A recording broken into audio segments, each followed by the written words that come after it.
입으로는 주님을 찾았지만 삶에는 주님이 없어 곤고하고 힘겨운 생활을 하던 제가 작년 2월 23년간의 직장생활을 정리하고 8기 영성학교를 하면서 영의 세계를 체험하며 영적, 육적 회복이 시작되었습니다. 또한 이번 11기까지 연속으로 4번의 영성학교를 하면서 점차 서모세 목사님, 양사랑 목사님의 말씀이 이해가 되고 실제로 제 삶 속에서 변화가 이루어지고 있습니다.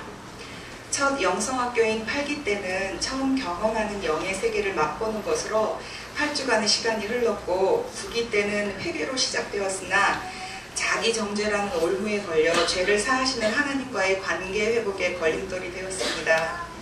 하지만 기도 중 주님께서 그러므로 이제 그리스도 예수 안에 있는 자에게는 결코 정죄함이 없나니 이는 그리스도 예수 안에 있는 생명의 성령의 법이 죄와 사망의 법에서 너를 해방하였음이라 라는 로마서 8장 1, 2절의 말씀을 주심으로 정죄함이 없음을 확실히 하셨습니다. 더불어 점차 환시가 열리기 시작했습니다. 10기 때는 환시로 저와 남편, 딸 속의 더러움들을 보여주시고 저로 악한 영들과 대적하도록 하셨습니다. 이런 과정들을 거치면서 지난 1년 동안 저희 가정에는 아주 큰 변화가 생겼습니다.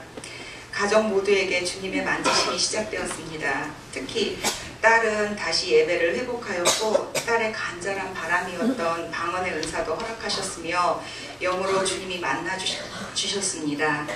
그리고 남편도 우리의 주인이 내가 아니라 주님이시라는 것을 고백하고 이제는 영으로 주님을 만나길 간절히 소망하며 말씀을 읽고 기도하는 것이 일상이 되어가고 있습니다. 기다림이 길다고 느끼던 11기 영성학교가 시작되었습니다. 이번에는 주님이 어떤 은혜로 함께 하실지 기대가 컸습니다. 하지만 기대와는 달리 영성학교 첫 주를 기도도 제대로 하지 못할 정도의 눌림으로 인해 힘든 시간으로 보냈습니다. 헬퍼님이 악한 영이 기도 못하게 하는 것이라고 하시며 그럴 때일수록 더 기도를 해서 이겨야 한다는 말씀을 하셨습니다. 그런데 이번에는 기도를 하면 나만 바라봐라 내가 너의 하나님이라는 말씀을 반복해서 주셨습니다. 저도 하나님 제가 하나님만 바라보길 원합니다. 주님의 뜻에 순종하겠습니다 라는 고백을 하였습니다. 그리고 제 속에서 역사하시는 성령의 기름 부음을 딸의 머리와 가슴의 안수기도를 통해 흘러가게 하였습니다. 점차 딸도 기름 부음을 느끼고 잠자기 전 해주는 기도를 감사함으로 받았습니다.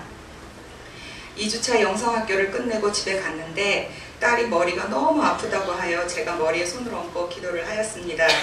그때 박쥐같이 생긴 것이 딸의 미간의 날개를 쫙 펴고 딱 붙어있는 것이 환시로 보였습니다. 내가 너를 봤다. 예수 이름으로 명하니 떨어져라. 떠나갈지어다. 라고 외쳤지만 아무런 반응이 없었습니다. 그래서 이번에는 성령의 불, 예수의 피! 라고 외쳤는데 주님의 피가 그 악한 영에 닿는 순간 순식간에 다 타서 사라졌습니다. 이때 딸과 동시에 이제 괜찮지? 엄마 하나도 안 아파요 라는 말을 했습니다. 전철을 타고 가면서 딸에게 성령의 기름 부음이 임하길 기도하는 중 환시가 열리면서 중앙이 빙글빙글 도는 붉은 불이 딸의 정수리로 쑥 들어가더니 움직이고 또 하나의 불은 몸통으로 들어가서 움직이는데 그 불에서 맑고 깨끗한 파란 불이 길게 뻗어나와 아이의 가슴과 목 있는 곳으로 오르락내리락 하는 것이었습니다. 하나님께서 딸을 만지시고 계시다는 것을 다시 한번 확인시켜 주셨습니다. 이런 경험을 통해 하나님의 사랑을 느끼고 감격하는 시간을 보내고 있었습니다. 그리고 이렇게 평안한 생활이 계속되리라 믿었습니다. 그러나 4주차 금요일 충주 기도원에 가기 위해 터미널에서 표를 끊고 탑승 시간을 기다리며 딸에게 전화를 걸었는데 딸이 지난 수요일에 어떤 좋지 않은 일에 휘말리게 되었고 그 일로 아이의 인생에 오점이 남을 수도 있다는 이제껏 생각조차 해보지 못한 소식을 전해 들었습니다. 전화통화를 급하게 마무리한 후 표를 환불하고 바로 집으로 돌아갔습니다. 그리고 딸을 만나 자세한 정황을 듣고 난 후 그날부터 완전히 제정신이 아닌 상태가 되었습니다. 딸은 제게 기쁨이자 아픔입니다. 헬퍼님과 가까운 믿음의 친구와 친정 언니에게 중보기도를 부탁했습니다. 하지만 정작 저는 입으로는 중얼거리며 기도하면서도 머리는 온통 이 일의 해결 방법에 대한 생각뿐이었습니다. 집중해서 기도를 할 수가 없었습니다. 가슴이 터질 것처럼 심장은 벌렁거리며 쿵쾅쿵쾅 요동치고 심한 두통으로 머리를 들고 있을 수 없었습니다. 음식도 넘어가지 않았습니다. 이때 나만 바라봐라 라는 주님의 말씀이 불현듯 생각났습니다.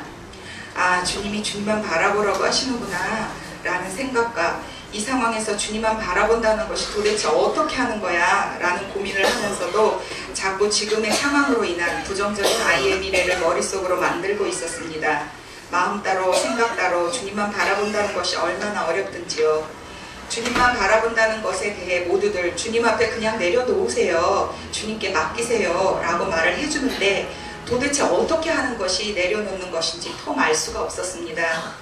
기도할 때는 다 주님께 맡깁니다, 주님만 바라봅니다 라고 하고는 머릿속에서는 온통 현재의 상황이 생각나며 이렇게 손 놓고 있어도 되나? 내가 할 수 있는 것을 해야 하지 않을까? 라는 생각이 계속 제 속에서 울림이 되었습니다. 그렇게 속절없이 시간이 흘렀고 헬퍼님, 팀원들의 중보 기도는 계속되었습니다. 덕분에 저도 점차 마음의 안정을 찾기 시작하면서 그래, 주님이 나를 단련시키시는구나. 내 연약한 마음, 특히 딸에 대한 내 마음을 변화시키시려는 거야. 내가 할 수 있는 게 하나도 없어. 주님 마음대로 하세요. 이 아이도 주님의 자녀이니 주님이 알아서 하세요. 이제 온전히 주님만 바라보길 원합니다. 하지만 저는 믿음이 부족하니 제게 믿음을 주세요. 주님 도와주세요 라고 소리내어 간절히 기도를 하였습니다. 그때 환시로 제가 긴 나무봉에 끈으로 칭칭 동여 매진 모습이 보였는데 올무에 묶인 것이라는 생각이 들었습니다.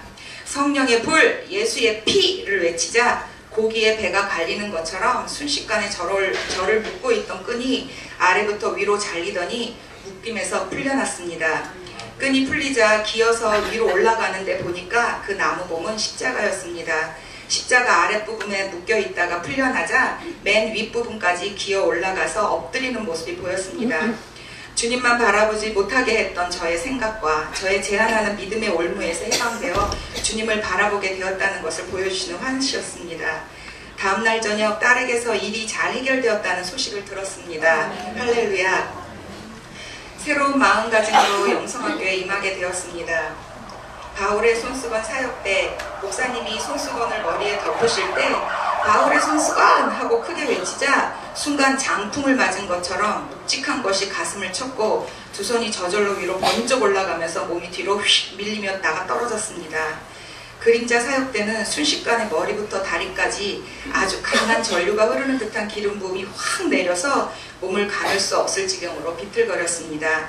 생수 사역 때는 그 작은 컵에서 계속 물이 나오는 것처럼 느껴졌습니다. 그리고 속으로부터 목부터 배까지 불로 태우듯 쓰린 느낌이 들었습니다. 주님께서 새로운 체험을 선물로 주셨습니다. 주님은 우리에게 주님을 따르는 것이 쉽고 편하다고 하지 않으셨습니다. 자기 십자가를 지고 따르라고 하셨고 단련하신 후에 정금같이 나온다고 하셨습니다. 우리는 자신만의 틀에 주님을 꿰어 맞춰 주님이 온전히 역사하시지 못하게 합니다. 그 틀을 깨뜨리는 것은 하루아침에 이루어지는 것이 아니라 매일의 삶 가운데 자아를 깨뜨리고 주님 앞에 완전히 죽어짐으로 점차 이루어가는 것입니다. 주님 앞에서 내가 할 수 있는 것이 하나도 없습니다. 주님만 바라보는 것도 나의 모든 것을 내려놓는 것도 믿음을 갖게 되는 것도 모두 주님의 크신 은혜임을 깨닫게 됩니다.